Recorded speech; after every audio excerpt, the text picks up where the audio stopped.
I started the binding installation by cutting a channel around the top and around the back so that I could expose the sides themselves. I wanted to have just the sides to work on so I could get them perfectly flat and level. Then I cut out the binding channels, installed the end graft, repaired the end graft, and then cut this part right here again.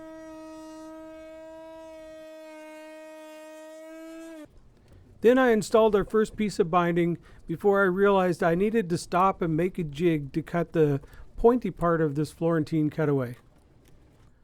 And that brings us to where we are today. Here, I'm going to start by installing the other non-cutaway piece of binding. I'm just doing it loose at first so I can measure the ends and get it cut to the right size and everything. Now that I have some reference marks made, I'm going to run out to the bandsaw and cut it off, then go over to the drum sander and sand a 45-degree angle on the end of the piece. I start the installation right on the center line because if there's anything that needs to be cut off, I want to cut it off on the other end. I don't want to have to be messing with this center line area down here.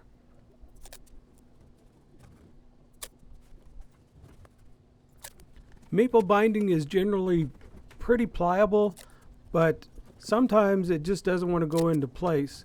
So I'm using as much tape and as much pressure as I need to try and make this as gap free as possible.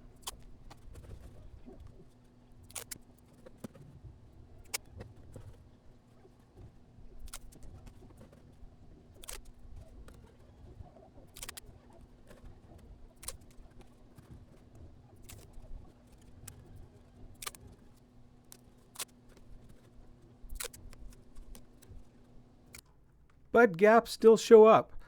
So you can see a gap when you push on the edge, you can see the tape wrinkle. If the tape wrinkles, you know that the binding is moving. If the binding is moving, then there's a gap. When you see movement in the tape and you know you have gaps, sometimes all you can do is just get some clamps and clamp out that movement. Never put any glue on this to hold it tight until you're sure that you have all these gaps out of there.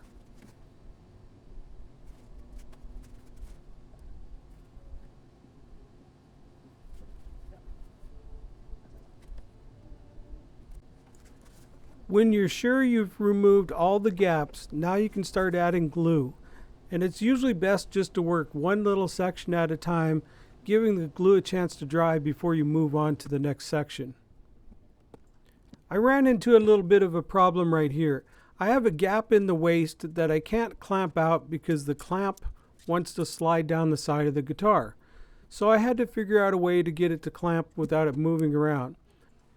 I decided what I'd do is put the guitar back into the mold and then see where the clamp comes across, where it needs to attach, and then just cut a little notch in the mold so I could get a good grip on that clamp. It wouldn't slide around and I'd get rid of my gap.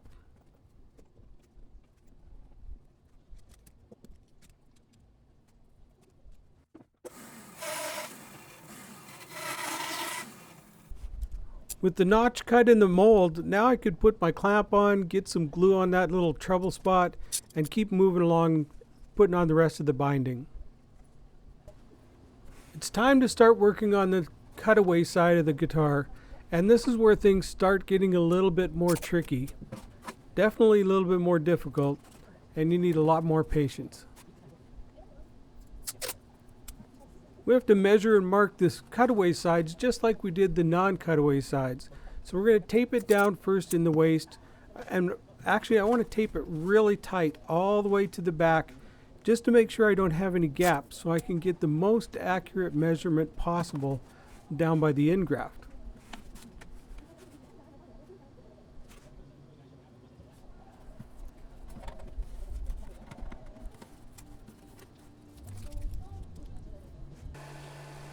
Once you sand a 45-degree angle on the end of this piece, now you can start to install it, but it's critical that you do this in the right order. You need to install this end of the piece that you just sanded and push it up against the other piece that's already glued onto the guitar. You need to start there to make sure that you don't have a gap. Once you have that part installed, then you can start working your way to the pointy end of the cutaway. And make sure you leave this piece long, because if you don't, you're going to end up maybe making another piece of binding and starting all over again. I don't know the exact angle I need to cut at the end of this to make everything work out right.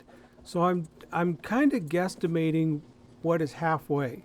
And I'm going to make sure I cut this long, sand it long, and then I can work my way back to the proper fitment. I think it's important to point out to you right now as well that I'm not going to glue either one of the cutaway binding pieces in place on the top or on the back until after I've got all the little pieces of the cutaway cut and measured and fitting properly as well. Now I can go ahead and flip the guitar over and repeat the process on the bottom piece.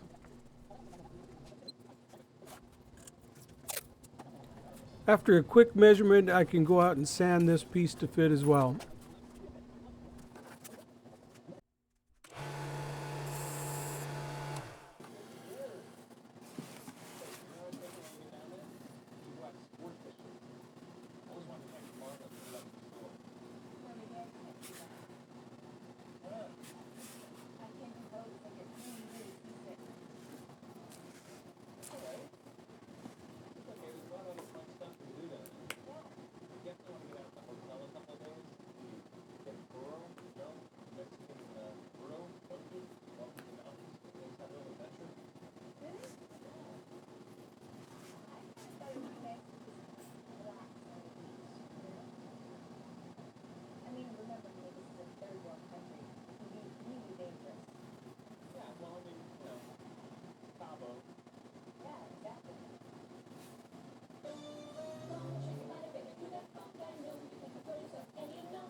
It was right here when I discovered that little nick that I put in when I was routering the point of the cutaway.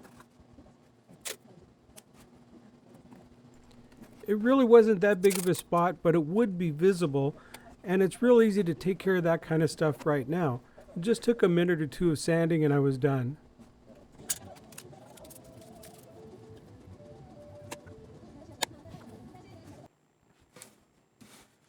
Alright, I've got all the big binding pieces put on now at the top and the back. Now the cutaway sides are not glued, but that just takes a few drops of glue and it's done. But for now I want to keep it loose so I can peel these pieces back and get a sanding block in here to get this angle correct. Once I get that fixed and I know that it's right, then I can go ahead and glue these down. So all we have left really is all these little binding pieces that go in the cutaway. And that's where things start to get a little bit complicated, because some of these pieces have 4 or even 5 different angles on one piece of wood.